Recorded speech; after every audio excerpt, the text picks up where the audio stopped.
Welcome to the Grab a Hole podcast. I'm your host, Justin S., and I am back in the pool house, and it is prediction week, so we have a full panel. Damien is here. David is here. We are ready to make our predictions and talk all things Summerslam, as it is the first time that it is a two-night event. Gentlemen, how are we? How are we feeling? How are we feeling as we get to SummerSlam? How's the week been? Oh man, I'm just getting ready for the biggest party this summer, and then it'll be back to work for me. So let's enjoy. Let's enjoy the weekend. Around the corner. Crap.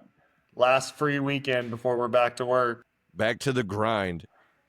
Well, if you are listening to us on Amazon Music or Audible, thank you. Make sure that you hit the plus, the bell, the heart, whatever it is, to make sure you get these as soon as they drop. If you are watching us on YouTube, make sure that you hit the subscribe button or the bell if you're looking for an icon. And please make sure that you give a thumbs up, show some love as we continue to grow this thing on YouTube and try to grow our audience. So that way, as soon as we drop these, including like the bonus episode that I dropped yesterday of the review of the first two episodes of the show Unreal that debuted on Netflix yesterday. Guys, we're going to talk a lot about SummerSlam, but we can't not talk about the passing of Hulk Hogan. This has been a bit of a controversial thing over the past few days as it's marinated and it's kind of sunk in a little bit more. So initially, David, for you, you know, we're all in the same age bracket and you're the most casual fan out of all of us. To you, when you think of Hulk Hogan and then you heard his passing, what was your initial thoughts on the matter? Yeah, I mean, I'll be perfectly honest. I was never a huge Hogan guy or anything. So, like, I wasn't like, oh my God, this portion of my childhood passed away and all that. But as someone who's at least followed wrestling, you know, like I told you guys before, I got into it around the Attitude Era, the Monday Night Wars. So, like, the Hogan I got to know was more the NWO, WCW Hogan and through on. But also still recognizing like what he had done in the 80s and the early 90s. Like, I can look at that and go, this guy had a lot of impact on the industry. You can't deny those things and you can appreciate that. But beyond that, I wasn't like moved or anything like that. Like, oh my gosh, he's gone. Right. Damien, where were you on this? I know that we, you know, in our group thread, we've kind of made, you know, comments as to where we were, but initially when you first saw it, what was your first thoughts? And as the week has gone on, where has your mind gone with all of it? I will say that I was a huge Hulk Hogan fan as a child. Like my, first, foray into wrestling was watching like Hulk Hogan main eventing WrestleManias and SummerSlams. And I would even remember renting like Coliseum home videos that were only like Hulk Hogan only matches, right? It was like all matches that Hulk Hogan was in. So I was a huge Hulk Hogan fan. I remember being sad when he lost to the Ultimate Warrior at WrestleMania 6. But as an adult, like all that, I guess, goodwill that was built up in me in regards to him, like disappeared. Like it's gone. Like Right. I was so indifferent when I heard the news that he passed away. I was like, I don't give a shit. Let's move on. Right. Like, I mean, just the person that he showed us he was in his later years, just wasn't somebody that I felt any connection to or that gave a shit about. Like I was literally booing him along with the, 15,000 fans at the Inuit Dome at the first Netflix Raw, like Right. I was dying laughing when they were like, you could see the subtitles that said people booing when he was out there. Right. So that's where I'm at. I mean, for me, it's a little bit different in the sense that, like, I'm somebody who out of the three of us is definitely the most, I guess for lack of a better phrase, the nerdiest about wrestling and its history and the industry itself. And we talked about this, that the three of us are all in the same age bracket. So our guys are the new generation guys, the Bretts, the Shawns, the Attitude Era guys of The Rock and Austin. That was the stuff that we came up on. But I can remember that, like, when I went and saw WWE for the first time, that Hogan was on the show. And I can remember there's pictures that I've seen of birthday parties early on, like before I'm like even 5, and I have an Ultimate Warrior t-shirt and there's a Hulk Hogan t-shirt. I had a Hulk Hogan wrestling buddy. And then obviously the impact that he made with the NWO was in our, prime era, like David mentioned, of, the Monday Night Wars and the Attitude Era time of things. And when you look at that, just from somebody who's as, into wrestling as I've been, and the history of it and the behind the scenes and everything that comes with it, there's a lot of connotation with Hogan of being the guy that had creative control and he was an asshole. And there's a lot of these things that looked at in a negative light of him just in general for being a businessman about things, whether you like him or didn't like him as the wrestler, you knew who he was. And in the later years of his life, he definitely showed some things that, weren't, to say the least, weren't favorable and not acceptable. And I think that, a lot of people have used the word complicated, and I think that there's some truth to that it is somewhat complicated because we recognize these people for the personas and the characters that they portray on our television every week. And there's a handful of guys, and we mentioned this when we initially got the news, that him and Flair were kind of the top 2 guys that when people talk about Hulk Hogan and Ric Flair, Terry Bollea and Richard Fliehr don't exist in a lot of those conversations because they don't know those people, and those people weren't who they portrayed themselves to be. And so it made it complicated. But overall, I don't think that anybody can not acknowledge his impact on the business. I mean, he was the first guy that made the impact to bring wrestling to mainstream eyes. He was in Rocky 3 in the 80s as Thunder Lips. He would come to WWE and become the Hulk Hogan that everybody knows in Hulkamania and everything that became. You talked about the VHSs. He had his own cartoon. I used to have that VHS, and then eventually, people kind of got tired of the same old, and then he goes to WCW and he's involved in the NWO, which was revolutionary in its own right. And, that I don't know if the NWO has the same impact. Obviously, Hall and Nash had the cool factor, but Hogan was the name that gave you the legitimacy of how wild it really was to see that. So, and, I've mentioned this to other people that there's useless facts about him with WWE/WWF. He was the last guy to hold the WWE Championship under the WWF banner.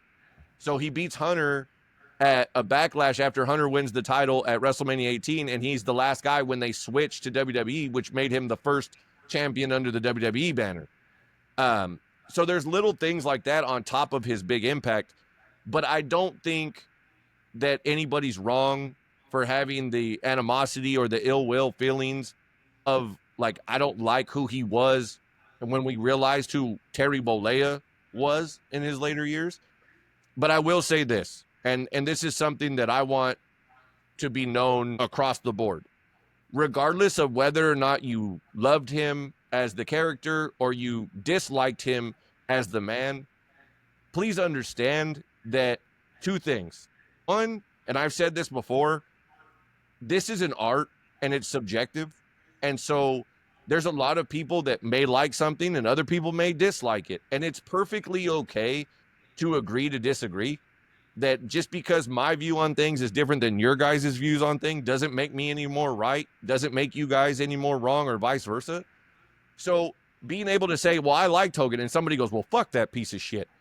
I don't think that either side is necessarily wrong. That's just how you feel and how your attachment to the character and what you saw out of the person. The other thing I will say is all 3 of us have lost somebody recently, or in a certain amount of time, of somebody that was near and dear to us. For myself, it was my dad, and less than 2 years ago. You guys have lost people that were near and dear to you. Wrestling meant something to him, and so there's always an attachment to wrestling just from him. But beyond that, I understand that there was people when he passed that didn't look at him in the same light that maybe me and my siblings looked at. That there was going to be people that called him an asshole or called him a prick. But at the end of the day, he was our prick. He was our asshole. So just because you see his son on TV or you hear his daughter make comments or his crazy ass wife make comments, The only thing I would say is keep in mind that he's a person that had people around him, like kids. That was somebody's dad. That was somebody's son. That they're still people. That just because you're on the internet or just because you have an opinion and a loud voice or a platform doesn't make you right, doesn't make you any smarter about the whole situation than other people. That you have every right to feel whatever way you feel, whether that's positive or negative, but understand that going all the way negative just for the sake of doing it because it's cool nowadays to shit on people, let alone people that are now gone and not defending themselves, Hulk Hogan or others, understand that that's still somebody to other people that are still here. And they're going to see that. They're going to hear that. Then nobody ever sees that shit. That's not true. The internet's still the internet. So I would just say keep that in mind. It's not anything controversial to say, hey, it's okay to agree to disagree and just be a human being. However you feel is fine as long as you're not trying to shove that down other people's throats. So, I mean, his impact is easily going to be thought of forever. WWE isn't where WWE is without him and the Rock and Wrestling connection and WrestleMania 1 being on his shoulders. Everybody knows about WrestleMania 6 with him and Warrior. All the Bret, your favorite wrestler, Bret Hart, him screwing Bret at WrestleMania 9 with the politics backstage. Those things all are things that are going to be remembered about Hulk Hogan, the NWO, everything else. But that doesn't mean that you had to love Hulk Hogan, the person. It's perfectly okay to feel whatever type of way it is, but just don't try to spit that on other people because they disagree with you and shit on them in the process. As far as what we're doing tonight with recaps, we're not doing any of that. We're just going to get into our predictions. There is 12 matches to go over, and we'll talk about some of the things that are going on with the matches. Maybe not every single one of them. Some of them are pretty straightforward. So we're going to go ahead and get into that. And we got a couple bonus questions tonight. So unfortunately, it's never easy when you see people pass, whether it's Ozzy Osbourne, whether it was Hulk Hogan, but, whatever you thought about him, you have your feelings and it's valid. So we're going to go ahead and move on and get to our predictions. These are in no particular order. I didn't follow the order of like, oh, this is night 1, this is night 2. And the three of us haven't had any conversations about what our predictions have been or where we're leaning or what all the matches are. So this ought to be interesting to see if somebody's got something different, if we can sway the other person and or other people and see what we get out of it. The first match I have listed here, again, in no particular order, is the women's tag team match for the tag titles, Raquel and Roxanne Perez versus Charlotte Flair and Alexa Bliss. So, Damian, we'll start with you for this one. How have you liked the combination of Charlotte and Alexa, and who's your winner in this one? Well, I like the combination of Charlotte and Alexa because it finally got Charlotte over with the fans. For whatever reason, just her being Alexa's friend, they literally didn't do anything special for the fans to start wanting to see Charlotte in the ring. So just for that reason alone, and knowing that the WWE wants Charlotte on top, they're gonna win. Right. They finally got her cheers. Right. They finally got her over. Let's put the belt on her. The tag team title belt, and have her go to Raw, have her go to SmackDown, and continue to put Charlotte on top like they always do. So They're gonna win. I like it. David, where are you? Yeah, I think they've kind of struck gold with the Charlotte Alexa pairing. And you're seeing that with the reception that they're getting. And I think it feeds into keeping them together for a while longer and letting that, it's funny to say that Charlotte's getting the rub from Alexa, but she really is that popularity is just kind of, I realize it's also Charlotte's done, with the interviews where she's been a little more open about her actual personal life and stuff like that has helped. But so I see them winning, and it also feeds more into the Judgment Day dramas that are going on, because as long as the tag titles are in there, you can't really get a Raquel Roxanne split if you're going to split the Judgment Day. Right. Which I think is something that's coming with, the breadcrumbs that they've dropped here and there with Finn and Dom and things like that. Right. Yeah. Charlotte and Alexa. I'm kind of torn on this because, like you guys mentioned, Alexa and Charlotte getting the love that they're getting and where it puts Charlotte. And it does lend itself to the Judgment Day storyline for some of that stuff. But I think it works in the other way also, that if they keep the titles and you still get Dom getting sweet with Roxanne, then that gives a kind of double with Liv coming back, that, or being on TV at least, maybe not physically coming back for the injury, but being on TV, that her best friend and Roxanne are now cool and they're partners, and she's got Dom, and now it's a problem, and she didn't tell her, and it makes the blow up even bigger. So I'm going to go ahead and go the other way. I'm going to say Raquel and Roxanne win and continue this. So you're just going to lose these predictions? That's cool. I mean, I might. We'll see what happens. Match number 2 that I have listed here, Jelly Roll and Randy Orton taking on Drew McIntyre and Logan Paul. As we found out this week, Drew McIntyre said online that he is stuck in the UK due to a passport issue.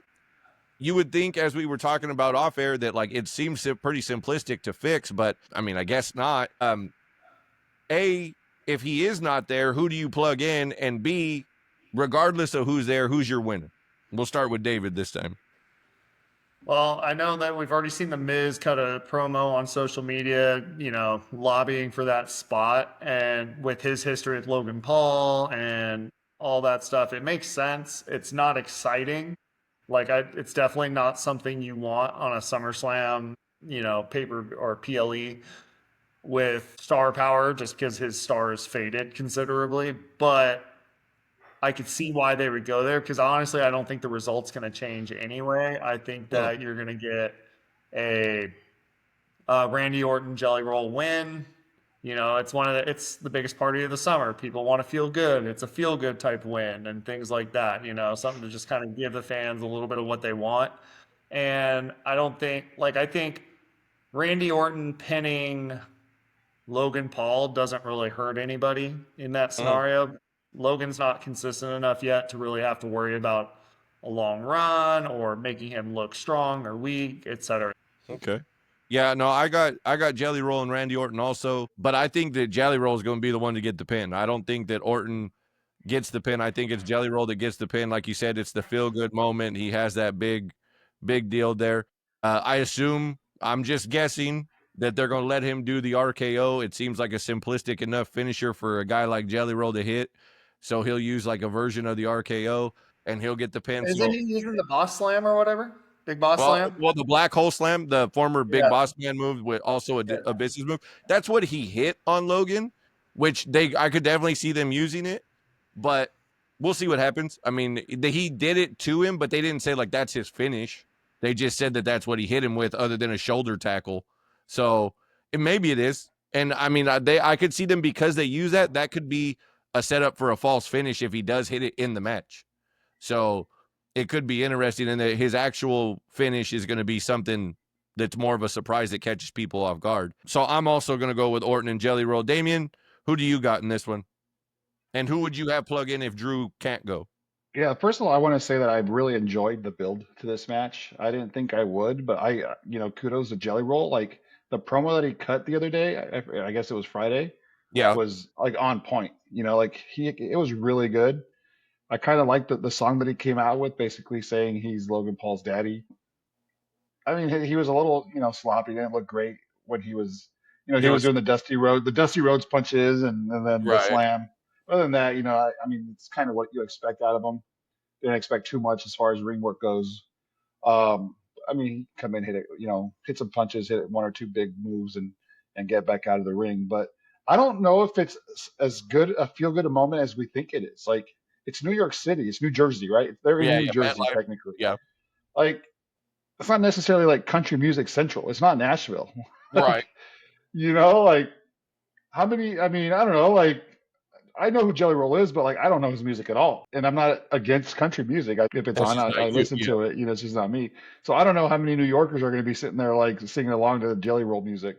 Do you think that they boo him just because it's New York? I don't think they boo him. I just don't think that they're going to not going to lead for like a huge pop if, say, he hits that black hole slam on Logan Paul and pins him.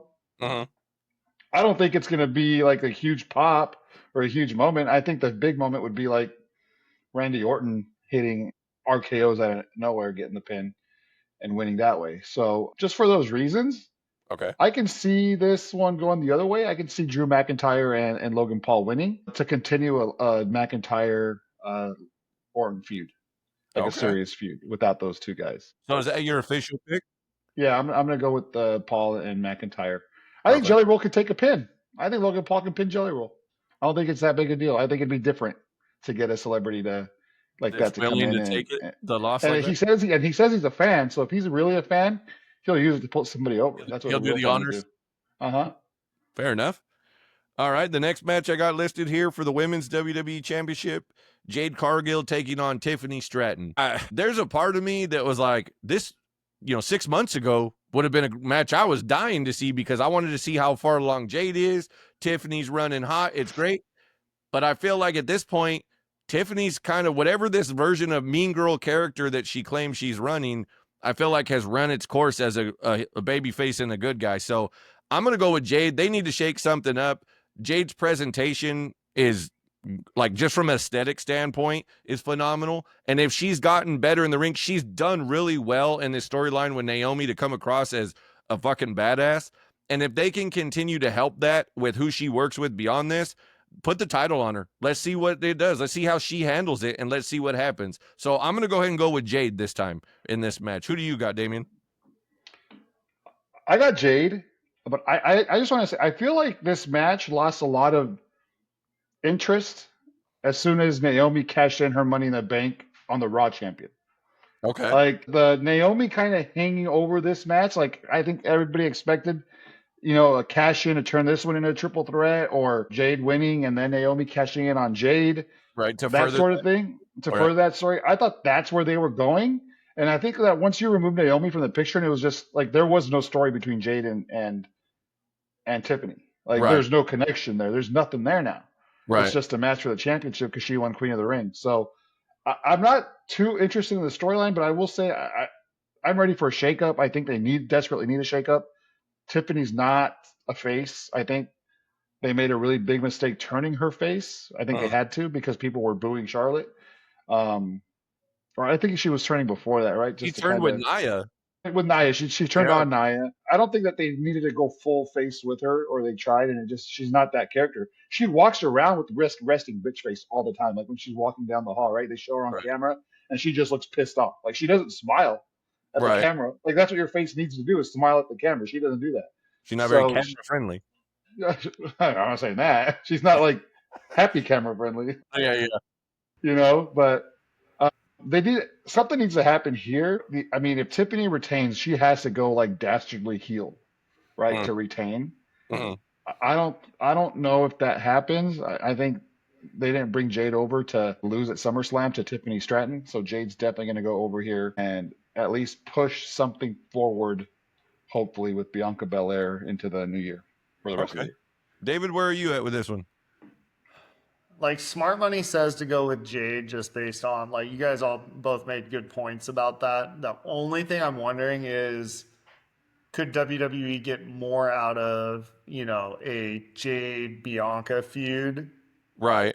Could Bianca cost Jade and it be something where she's like, you essentially you didn't communicate with me or let me know about Naomi and that cost me my, championship, et cetera, but I don't think they're going to pull the trigger on that, so I'm going to say Jade wins.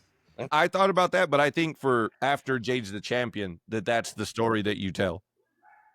So I think that's part of it is that you can go the Bianca route and have that story with their history built in, but as a championship feud, because it's been a minute since we've seen Bianca in a singles championship situation. So bringing her back to work with Jade, I feel like would be the move after they've been friends and had their history with the whole Naomi thing, especially since, to your point, Damien, like I get the idea of why Naomi cashes in on Io and not Tiffany and Jade, that like the idea that like it's a chicken shit move to run away from Jade and go cash it on the other show and get away from her because she's tired of getting her ass beat.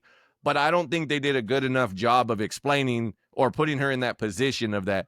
It was just the excitement of her cashing in and being like, that's right, I'm the champion now. And now you got to deal with fresh matchups of Io and Rhea. And so it makes it kind of seem like they just kind of left the end of that feud blowing in the wind, which was Naomi getting her ass kicked. And to your point, it was like she could keep getting her ass kicked because she was hanging over with the briefcase of that match where she could still make an impact. So she could lose to Naomi or to Jade a couple times, but you still thought she could come out as the champion with the cash in. And now that's Yeah. not there. So now it kind of just left it like, well, I guess she got her ass beaten and then went over there, but they didn't really explain it that way. Yeah, no, I know we still have Jade's or Naomi's match. I love the work that Naomi's doing.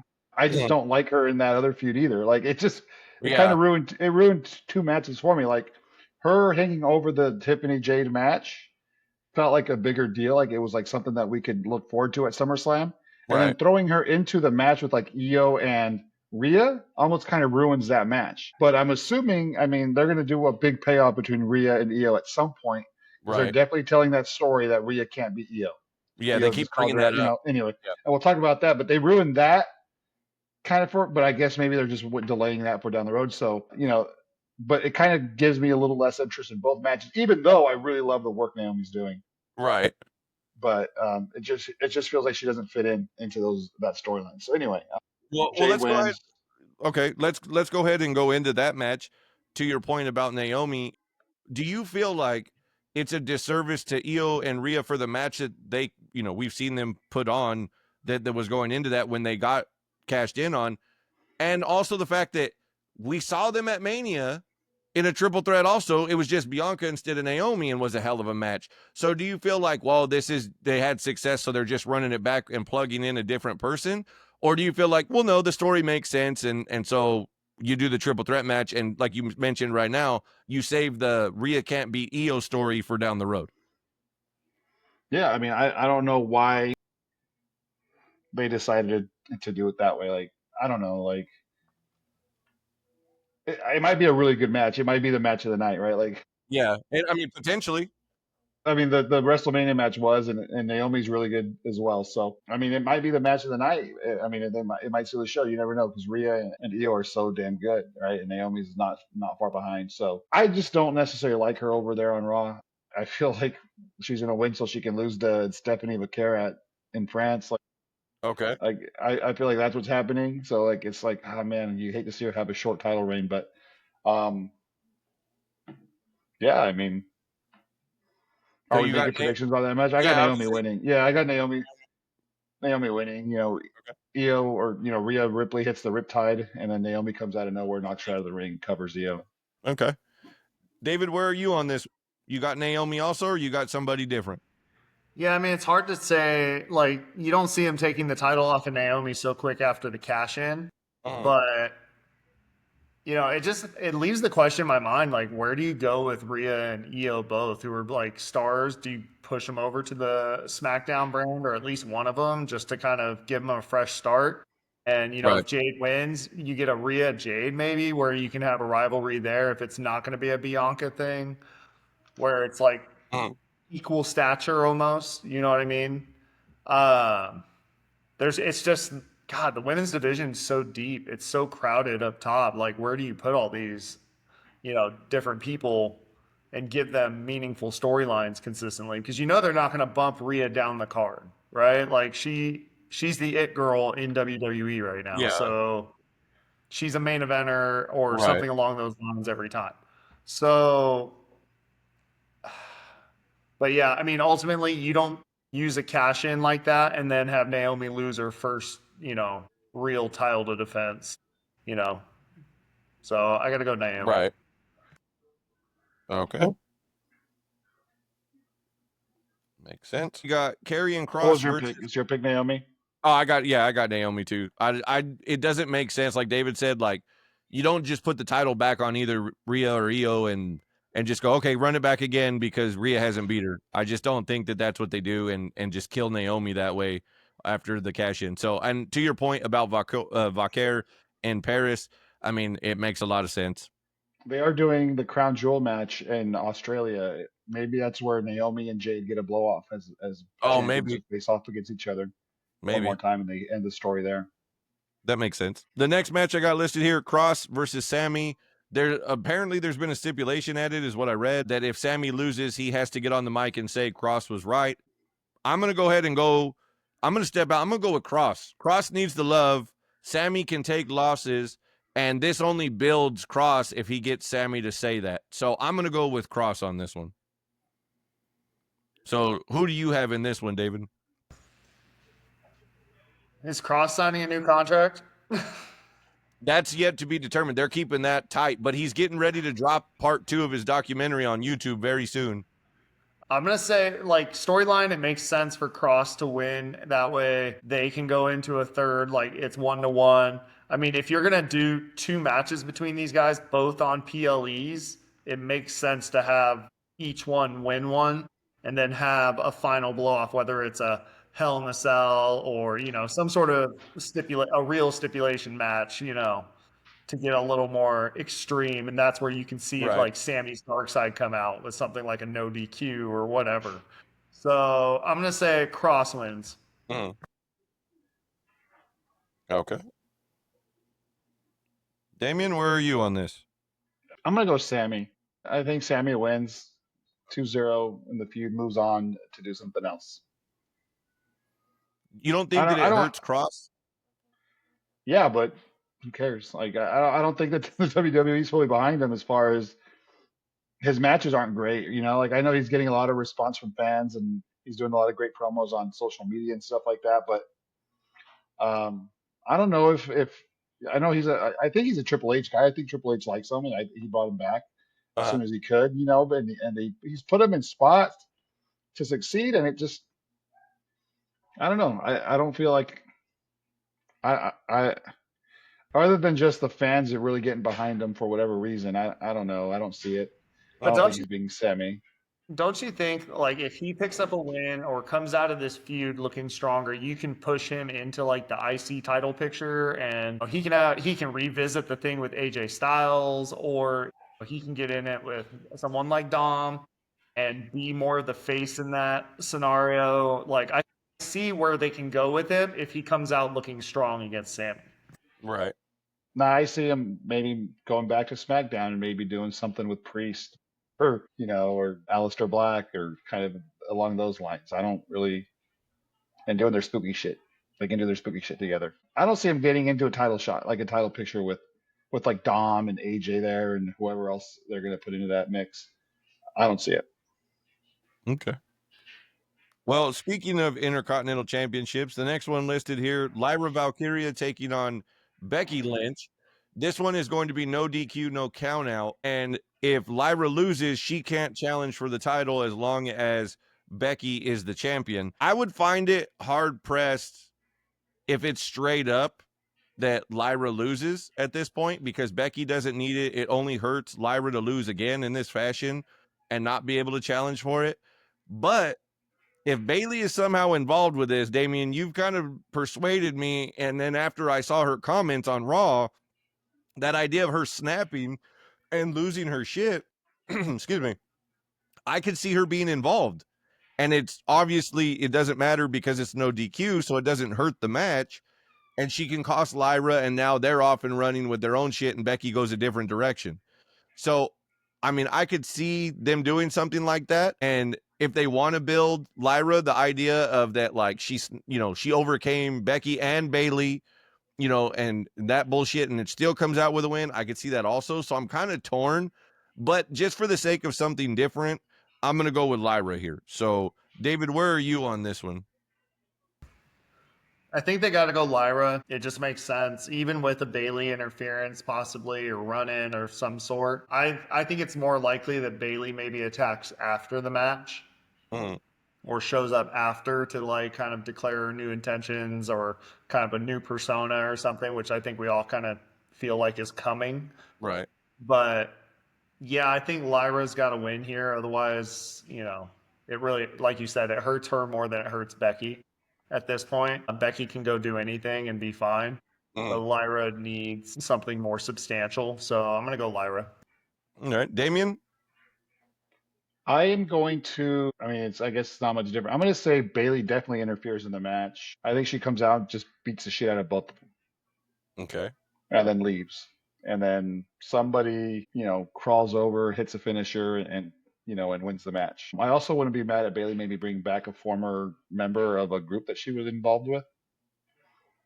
I don't know what those. Why not bring back, what's her name? I'm trying to blank. Who's that? Dakota. Oh, Dakota Kai. Dakota Kai. Bring her back. Bring her back again at SummerSlam. Oh Lord. And they could both go in there and just tear shit up. I'm gonna say I'm sitting here thinking like Bailey comes in and interferes is I guess the easiest way I could book this match, and Lyra beats Becky that way, and now Becky and Bailey can go off on and have their feud because I don't think their feud would need any kind of it would need a championship. Okay. They could wrestle each other for like the next 3 months, right, and just go back and forth telling the story, their whole backstory, and go that way. But Okay. then I'm sitting here like, so if they're out of the picture, right, and Naomi, Jade, Io, Stephanie LeClaire, they're in the world title picture. Who's left for Lyra? Is it going to be a Roxanne Perez? Is it going to be Raquel? Is she going to start feuding with those two who are no longer tag team champions? Right. So if I'm talking my way through it, I think those are good Candidates. transitions for everybody involved. So I'm going to say Lyra wins with Becky costing or Okay. Fair enough. Halfway point. Jacob Fatu, Solo Sokoa inside a steel cage for the U.S. title. Damien, who you got here? say that again. Jacob Fatu versus Solo in the steel cage. Who you got?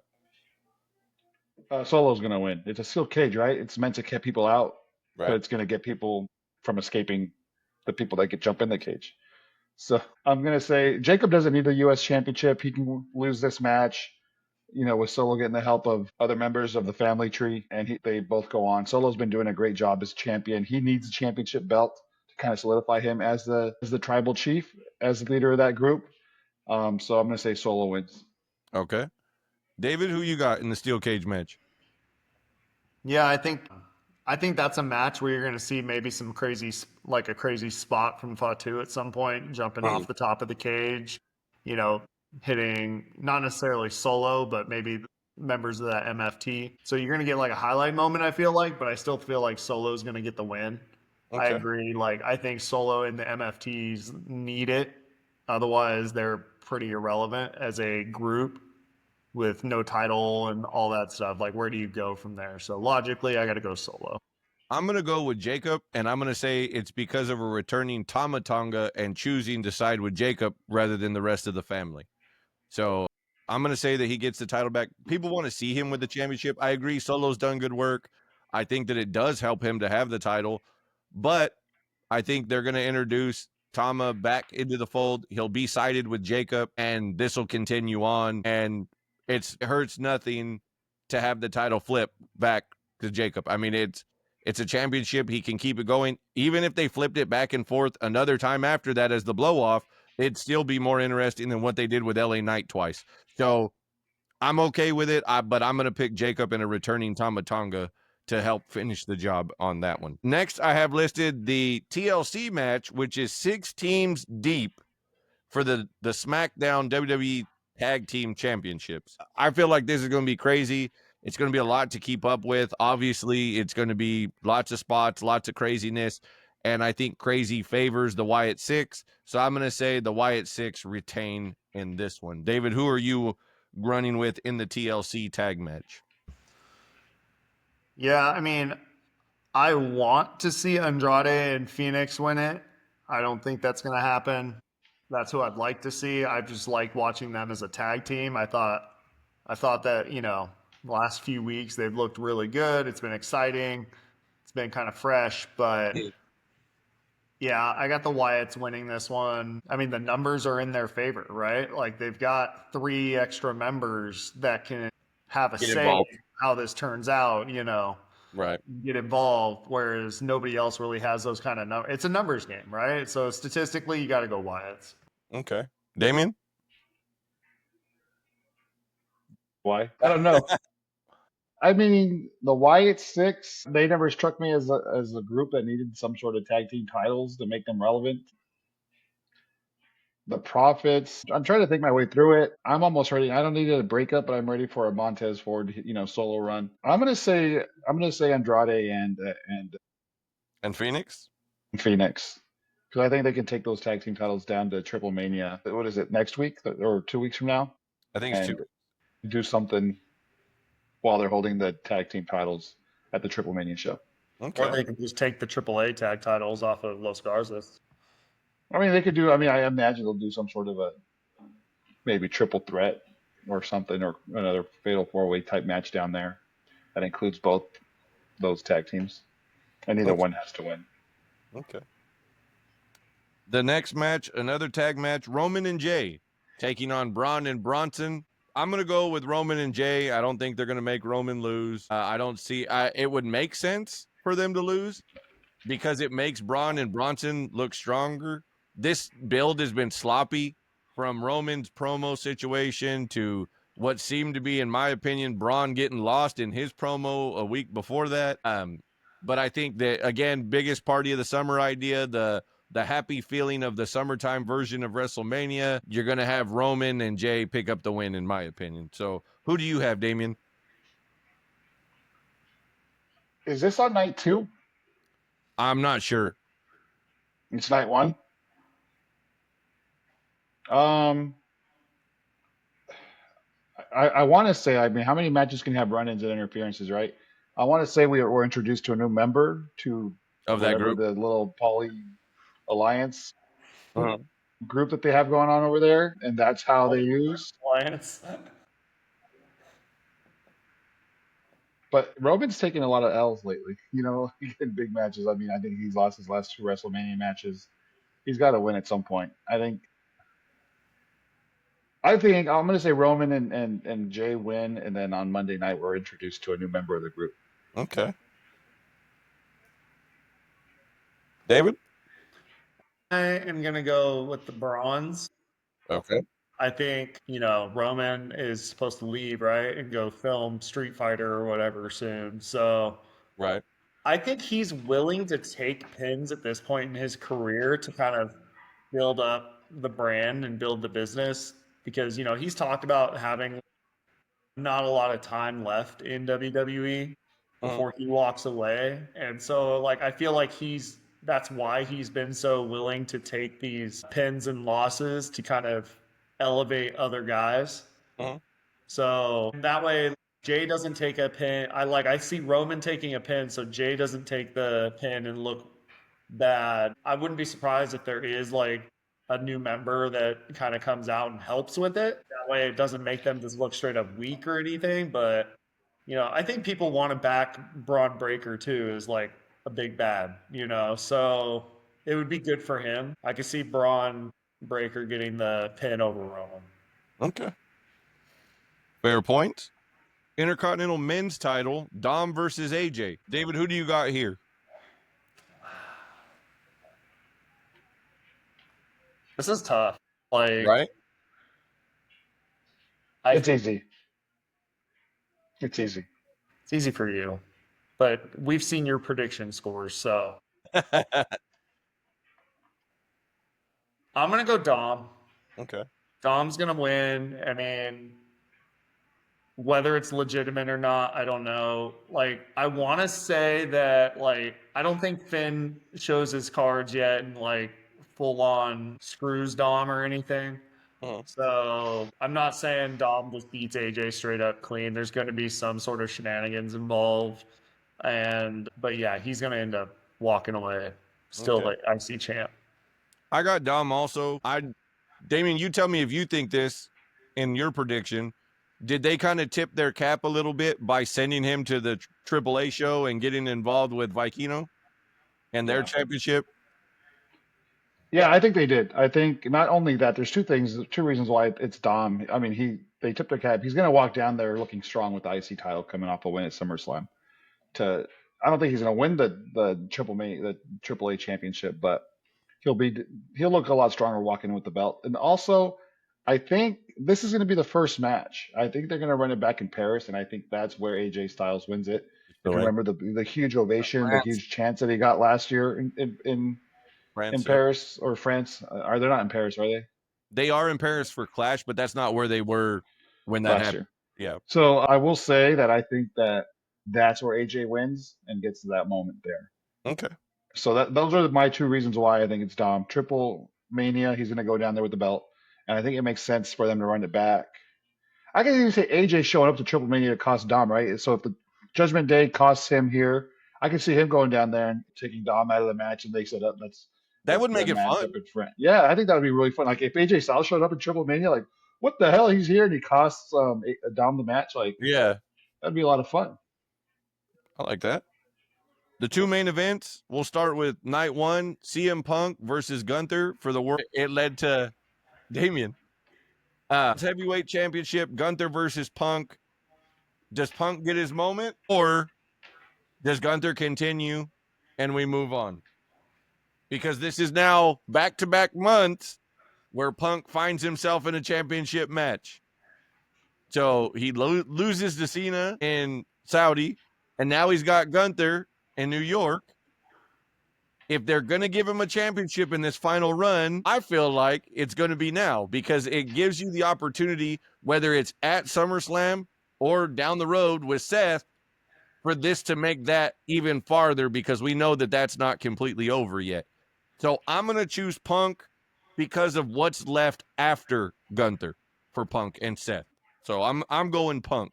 So David, who do you got?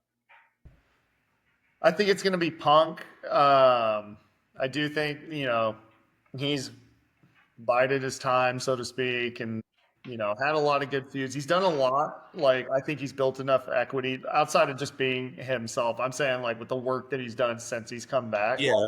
It's time to put it on him. The big question is Seth or is Seth not officially injured? Is it a Drew McIntyre reign like the WrestleMania one, or is it, substantial? But I have Punk getting the pin. Okay. Damien? Yeah. Who do you and your dogs think is going to win? Those aren't my dogs. Those barking. That bark was from somewhere else. One of those neighborhoods.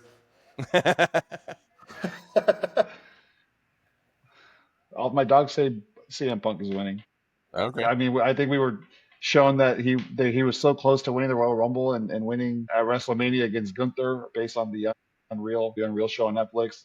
Right. So I think they just kind of pushed it back, and we are where we were supposed to be 3 months ago. So Punk's going to win and carry this into WrestleMania next year. All right. The final match of the weekend for SummerSlam, as Damien calls it, the real main event, because it's the last match to go on. Cody versus John again. This time, it's a street fight.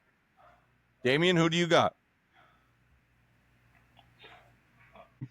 I got Cody. Cody's going to get help. Oh, okay. There's help coming. Okay. I think it's going to be a huge schmoz of a shit show, and I think Cody gets help and pulls it off, and they, I don't think they turn him full heel, but maybe they give him edge, and then I think John Cena starts his babyface turn and finishes off with a strong babyface run. Okay. That's fair. David? I think Cody wins. I think he's like, we've kind of talked about this a little bit. I still think he stays face, but I think he becomes like an edgier version of himself, just keeps kind of inching towards that line and finally gets the dub. And then hopefully we finally see Cena make that about face and kind of finish this chapter and finish his career on kind of that, positive note. Yeah. So that way we can cheer him in those last few months. But yeah, I got Rhodes winning. I'm going to make it unanimous. I got Cody also. And I don't know what kind of shenanigans are going to happen or fuckery with it being a street fight, but I got Cody winning. And I think that the easiest point to that, David, is yours of John doing the babyface run after this in the back half of this retirement tour. He had a good run. Damien said this last week. He had a good run as a heel and as a champion. Not necessarily a heel run that everybody wanted, but it was a substantial, as far as time goes, run. And now you can pivot and go to the babyface stuff and let him have his flowers and let people cheer him the way that they have wanted to this entire time this year. So I'm also going to choose Cody, but I'm going to go different. I'm going to say that Cody goes heel, that this is where we get the beginning of heel Cody, and you see this as the first step in the direction of how far he's willing to go as a heel and what this implies. So I got Cody with the turn. I think we get a double turn in this that John can face. If he turns, who becomes your white meat babyface? As far as like who he works with, or like who is that person for the company? For the company, because you can't have your heel being that guy at the same route, like at the same level. I know Seth is doing stuff outside of WWE with like hosting and stuff like that, but he's still not full on like heel in some ways. Like if Cody makes that turn, that's full on. That's like Steve Austin shaking Vince McMahon's hand, and like that's that level, right? If he joins with The Rock. It might I be don't think he better if not they join with The Rock. don't That would be include stupid. The Rock. That it would very much be, Austin shaking Vince's hand if they do this and then The Rock just disappears again. But I will say that I don't know if it's necessarily that The Rock's involved just so much as it is that he's just had it. Like the teases that we saw in the Instagram and social media posts were enough to make you go, all right, like maybe he sees it the way that The Rock wanted him to see it before, that it's about him, it's about being selfish, that it's about the crowd turning on him to cheer John even though John was a piece of shit, that he said he wanted to ruin wrestling and they still wanted Cody to lose. So now he's taking the belt for himself. It's not for anybody else but for himself, and I think that's what makes it. I don't think that there's so much inner shit that they're on at this point that like they're trying to get away from the idea of what a babyface and what a heel really is and what that looks like and how that goes. And so because of that, I think there's so much tweener stuff that they're not really overly worried about who is and who isn't the babyface or the heel to do media or be the face of the company. I think that they're just on, you know what, like we'll do what we got to do. Like there can be tweeners and we'll send them to do media. I think that they kind of struck something with Cody that they didn't realize they had until he was already into the finish your storyline, to be able to go, oh, we do have a real white meat baby face here. Like this is real. Like I don't think that they planned that to be Cody's run initially in the beginning, but they rolled with it once it hit. So I don't think they're worried about it if he's not. If it don't make dollars, it's like you gotta have somebody. Ultimately, the company still wants that guy they can roll and all that. If Cena can do it for 20 years before finally turning heel, why does Cody have to turn so soon? Cena, like we talked about this last week, Cena flirted with the line plenty, but always stayed face and stayed the face of the company. You can do that. You don't have to be a heel just to like shake it up for the sake of shaking it up. Like I think he can get edgy, but I don't think he has to be a full-on heel. I mean, they have Roman Reigns. He's Mr. TKO. CM Punk is TKO. Like he is a company man now. So like he's the face. Roman Reigns is the face. Best argument you can make is if like Punk is going to take over as the face, especially if he wins the championship and he's like your champion and stuff like that. He is popular enough to do that. Roman's not around enough. Cody's been full-time. If Punk is more committed to the full-time role, I could see that. And they still got Rhea and Bianca. Okay. They don't need the titles. They could be your faces as well. Well, Bianca's like, right? Like she said she can't bend her finger still. So like she doesn't know when she's coming back. I see. What about a Seth cash in here? That's what I was going to ask. My last question before we get out of here is, do we actually see Seth show up and cash in? I think his knee injury is legitimate. Like, I'm sorry, like the way he landed, his face, like, listen, he's a good actor, but he's not that good of an actor. All right. Like there was genuine pain on his face the instant that he hit that. Okay. Like when he landed that moonsault and realized it wasn't right, like the way he went down, that I don't think you can rehearse and act that. Okay. Like he didn't oversell or anything like that with that. I think he's legitimately hurt. And they're just trying to like ride it out, give him the 6 to 7 months or whatever before he can come back.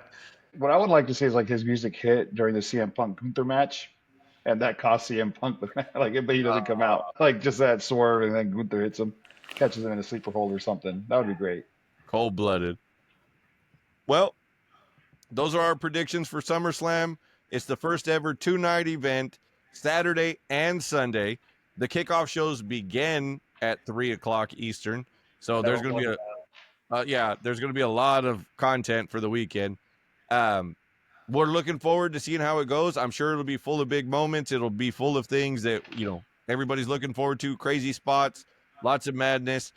There's plenty of matches between the TLC, the street fight, the no DQ, no count out, the steel cage. There's plenty of stuff that you're going to have your moments and your wild shit. So looking forward to a show. And I'm going to go out on a limb here. I'm not saying it's going to be, but I expect it to be better than WrestleMania as an overall 2-night event based on what we saw from this year's WrestleMania. Does Cardi B get physical with somebody? God, I hope not. Like Chelsea Green? Like Chelsea Green, right? And her can do something together. I'm trying to take over the hosting duties and just get punched. I mean, not only if you're going to do that backstage where if it goes bad, you can just tape it again. I mean, I'm kind of over this idea of people that want to get involved and, all you got to do is this and make it look easy, and it's not. They've had a lot. If Snooki can do it, Cardi can do it. Jesus. All right. Let's get the hell out of here on that note. What do you have to tell the people, David, on the way out? I will see you guys next month.